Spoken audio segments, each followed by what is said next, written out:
বন্ধ কৰো, বন্ধ কৰো, বন্ধ কৰো, বন্ধ কৰো। মুৰ্দাবাদ, মুৰ্দাবাদ, মুৰ্দাবাদ, মুৰ্দাবাদ। বিশেষকে সবেই জ্ঞাত যিটো বৰ্তমান যিটো সিদ্ধান্ত লৈছে অসম গভৰ্ণমেণ্টে প্ৰথমতে আমাৰ গোৰ্খা ভাইসকল বা কোচ ৰাজবংশীসকলৰ যিটো ডিপুটাৰ আজিৰ পৰা আৰু ডিপুটাৰ নাথাকে তাৰ লগতে আমাৰ হিন্দু বাঙালীসকলৰো ডিপুটাৰ নাথাকে বুলি ঘোষণা কৰিছিলে। তাৰপিছত আকৌ দেখা গ'ল 2 দিন পাছতে এই বস্তুটো আকৌ অকল আমাৰ ক্ষেত্ৰত হিন্দু বাঙালীৰ ক্ষেত্ৰত ডিপুটাৰটো থাকিব।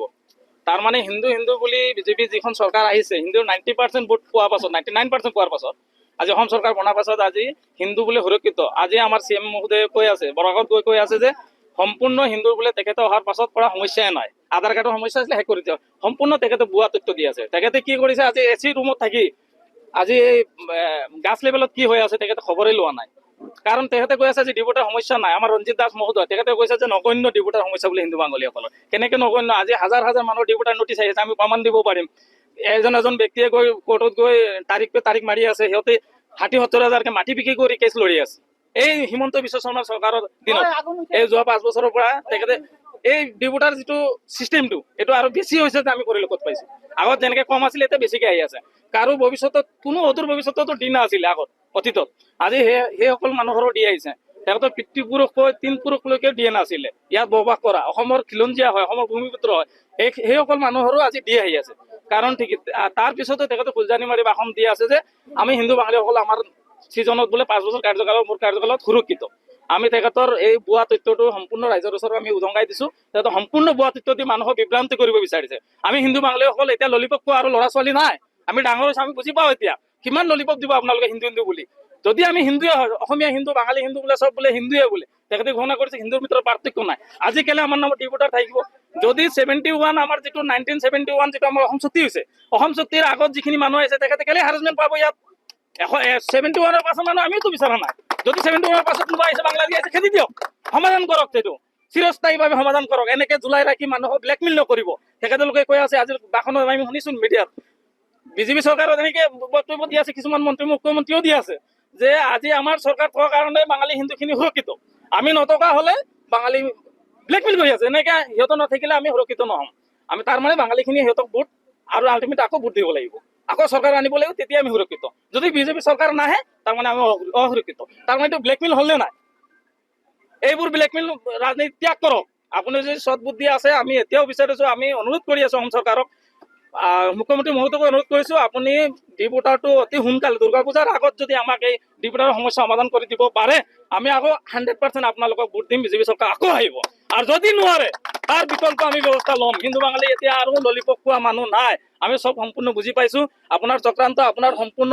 আৰু আমি এটা বিশ্বাস এতিয়া মনত আমাৰ এনেকে বিশ্বাস হৈ আছে যে এই বিজেপি চৰকাৰ হিমন্ত বিশ্ব শৰ্মাৰ চৰকাৰ থকা হতে আমি কেতিয়াও আমাৰ বাঙালীৰ সমস্যাখিনি সমাধান কৰিব নোৱাৰিম বা তেখেতলোকে সমাধান কৰি নিদিয়ে। সিহঁতৰ ইচ্ছাই নাই বুলি স্পষ্ট হৈছে। আৰু আমি বিশেষকে তেখেতক এটাই অনুৰোধ, দুৰ্গা পূজাৰ আগত যদি সৎবুদ্ধি আহে দুৰ্গা পূজাৰ আগত আমাৰ ডিপুটাৰটো সমাধান কৰি দিয়ক, মাটিৰ পট্টাখিনি আমাৰ সমাধান কৰি দিয়ক। তেতিয়াহ'লে হিন্দু বাঙালীসকলে চিন্তা কৰিব আকৌ বিজেপি চৰকাৰ। প্ৰথমতে আমাৰ সাংবাদিক বন্ধুসকলক ধন্যবাদ জনাইছো। আজি আমি অসমত বসবাস কৰি থকা আজি 55 লাখ হিন্দু বাঙালীসকল বসবাস কৰি থকাৰ পিছতো আজি যি ধৰণে বিজেপি চৰকাৰে কৌশলগতভাৱে একটা বক্তব্য ৰাখে তাৰ আমি পূৰ্ণ বিৰোধিতা কৰিছো। আৰু আজি আপোনালোকে চাওক, আমি ইয়াত বসবাস কৰি থকা হিন্দু বাঙালীসকলে আমি আজি অসমত বসবাস কৰি থকা হিন্দু বাঙালীসকলে বিজেপিয়ে যি প্ৰতাৰণা কৰিছে সেই প্ৰতাৰণাৰ যোগ্য প্ৰত্যুত্তৰ দিবৰ কাৰণে আজি বাঙালী সমাজ জাগিছে। আজি চাওক, এই কেইদিন আগতে এটা সিদ্ধান্ত দিছিলে কেবিনেটে যে হিন্দু বাঙালী তথা আমাৰ গোৰ্খা ভাই লগতে আমাৰ কোচ ৰাজবংশীসকলক ডিপুটাৰ প্ৰত্যাহাৰ কৰাৰ এটা সিদ্ধান্ত লৈছিলে।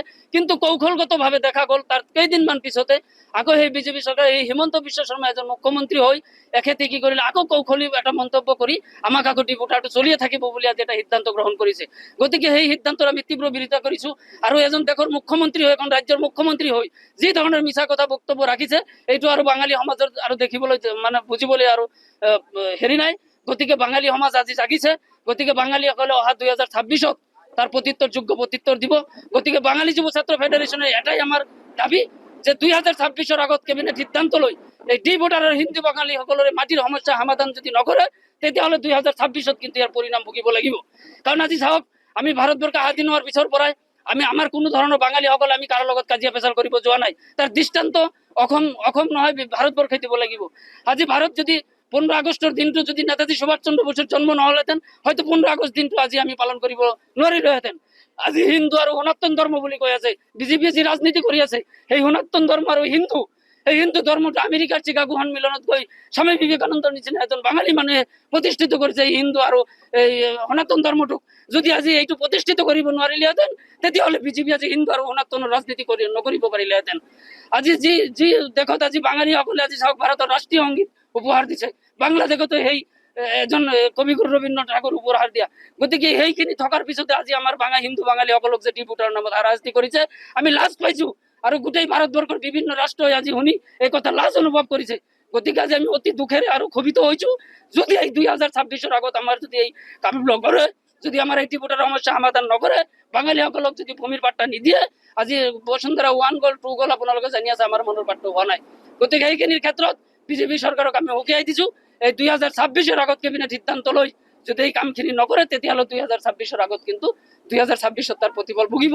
আৰু আমি বাঙালী সমাজক এটাই অনুৰোধ কৰিছো, এই আজি এই ধৰ্ণা কাৰ্যসূচীৰ পৰাই যিমানখিনি বিজেপিৰ কৰ্মী আছে আমাৰ বাঙালীসকল আৰু হিন্দুসকল যি কৰ্মী আছে অতি শীঘ্ৰে আমি বাঙালী যুৱ ছাত্ৰ ফেডাৰেশ্যনৰ পৰা কৰজোৰে আহ্বান জনাইছো, এখেতে বিজেপি দল ত্যাগ কৰি আহি জাতিৰ কামবিলাক আগুৱাই লৈ যাবৰ কাৰণে আমি বিনম্ৰতাৰে অনুৰোধ জনাইছো। যিকোনো খবৰৰ বাবে যোগাযোগ কৰক 7099017330 লগতে 7099017110 নম্বৰত।